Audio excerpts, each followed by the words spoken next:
Hey, listen, I know you love it when you're right. Study. I know you love it when you're right.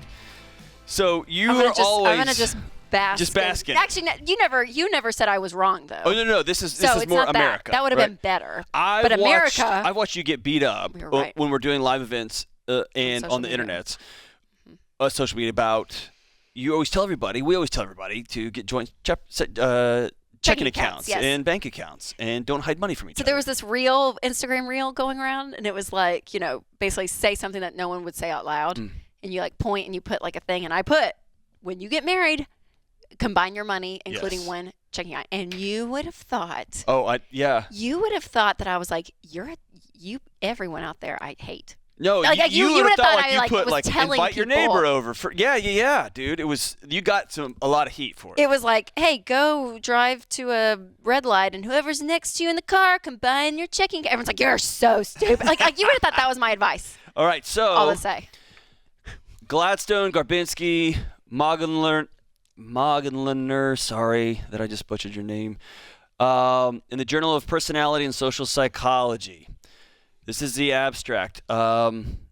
Ultimately, when couples decide to share their lives, they're simultaneously faced with a decision of how or whether to pool their finances. So this group of psychologists is doing a study to find out, does the way in which couples keep their money affect happiness in their relationship? So they took the Rachel Cruz-ism, the Ramsey-ism, and said, we're going to put it to the empirical test. Now, they did 6 different studies. Now, I haven't read the methodology here, so this is just the abstract, but their sample size was almost 40,000 people, including primary and secondary data. Which in your world... That's a lot, right? That's a lot.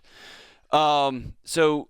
Again, I haven't looked at the methodology, but here's what they came across. Across 6 studies, about 40,000 people, that couples who pool all of their money compared to couples who keep all or some of their money separate experience greater relationship satisfaction and are less likely to break up.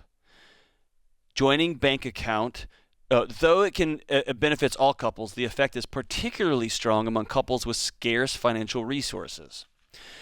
So empirically, if you will put all of your money in the account and deal with all of the anxiety and all of the hard conversations and all of the push and pull that will entail, the data says you're less likely to break up and you are more likely to experience greater relationship satisfaction.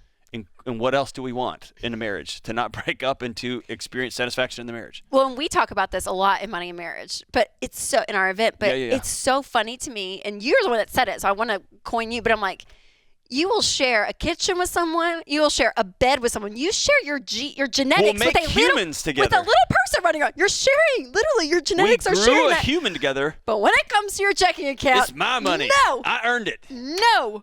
Where's my $300 for the light bill? It's like, what are you talking about? You know what I mean?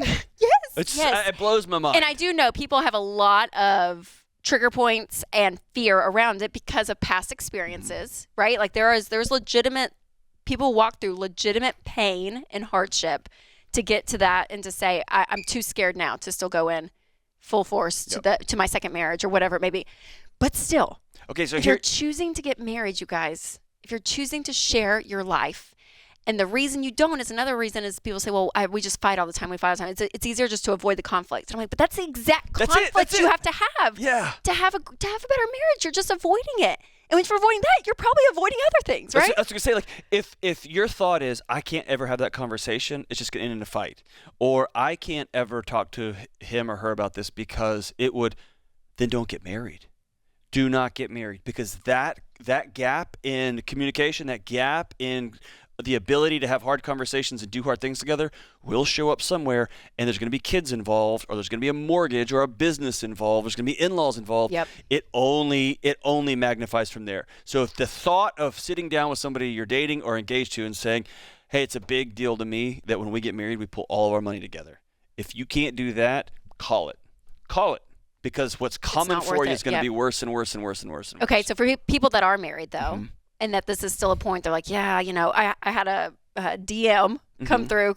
Someone slid into your DMs? They slid into my DMs. And I don't always check it, but I was just home and I was like going through them. And she was like, I'm thinking about getting a separate checking account for just my spending.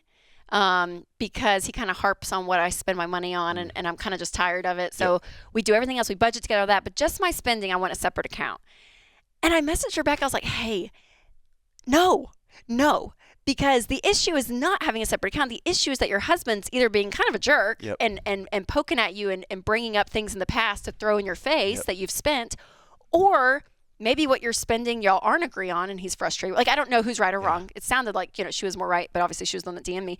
But I was like, no, you don't put a Band-Aid of things on your relationship. And that's what people I feel like do all the time. We'll just figure out systems in marriage with our money so that we don't have to go there. We don't have to engage. We don't have to go there. And I'm like, go there. It's painful and it's hard, but it's worth it. Like that's a deeper marriage. And finding out as much as you love somebody that they're not going to be your forever person because they can't honor your safety. Before you get married, not willing. Call it, right? And if you are with a spouse who steadfastly refuses to join, then here's what I want you got to go connect with somebody. That's when you call and say, I'm going to go start seeing somebody. I'd love for you to join me because this marriage isn't safe. Yep. Because you don't trust me. We don't trust each other enough here. And you and I both heard of people who blow all the money because they've got addictions, who blow all the money because I just need a new rifle. And it's like, well, yeah, but we need diapers. It's like, well, you figure that out. Yeah. Everybody knows of that. And so we're not talking about those There's a small percentage. Right? Or there's, an addiction with gambling or something else. Yes. But there's for a time to most separate. people, most of the time, put your money in the same account. Yes. Right. And here, we won't keep harping on this, but another thing too that I would love for you to speak on though, is that I hear for women especially, don't depend on a man. Like it is independence is celebrated where it's like, oh no, I can take care of myself. I don't have to depend, and that idea, that can rot a marriage as well, right? This idea that I'm going to continue to stay separate from you to take care of my own self. Yep. That's still a level, a guard that's up that you're not allowing. Terry Real, who I consider America's greatest therapist, he's just extraordinary. He's a great author. He says that the great lie that women were told coming out of the 50s and 60s and 70s is you don't need anybody and you can do this all by yourself. And the great lie that men were told is the rules didn't change, because the rules did change and your wife got a seat at the table. When I was doing research for my book, my mom, who got married in 70, was not allowed by law to go get her own checking account without my dad's signature until 73. Oh, wow. This is our parents, right? Yep. This is the arc of our parents' relationships. I blew my mind, right? So the rules changed. For men and women. Men have to do things differently. Yes. They have to be more inclusive. They have to sit at the table. They have to have hard conversations. Yes. They have to invite partners into these conversations in ways that their grandparents didn't. Yep. And the lie that, you can do all of this by yourself is not true. We're not wired that way. We're not built that way. And that's not woo-woo. That's co-regulated science. That's who we are. We got to do life together. Yeah. Man. So you guys, hear us say, please, I know we're kind of harping on this topic, but for real. It's hard, man. The money and marriage conversation, it's so tough because your marriage issues come out in all different ways, and money is one of those avenues. It comes out through money. And so there can be tension, there can be fights, but digging in and working on what's really going on underneath the surface and seeing yourself as a team and you both coming together. That's right. Sometimes it's all put on the woman, and it's like, because she's the one that's doing a lot of the household spending and all of that. Yep. We see that in studies. And so for some women, they feel very isolated because their husband's not helping. He's not engaging in the conversation. Or the flip is, my dad did it, I'm doing it, and the I'll flip figure is it out. that. Yeah, I'm gonna just yield to him, and he can just no. You have a voice too. Step in, and you guys working together. You're gonna be different. Opposites attract. So be prepared for that. We both feel that right. in our marriages. But man, I'm telling you, combine this. Your marriage has to be so tightly unified, and use money as a tool to be one of those things that helps.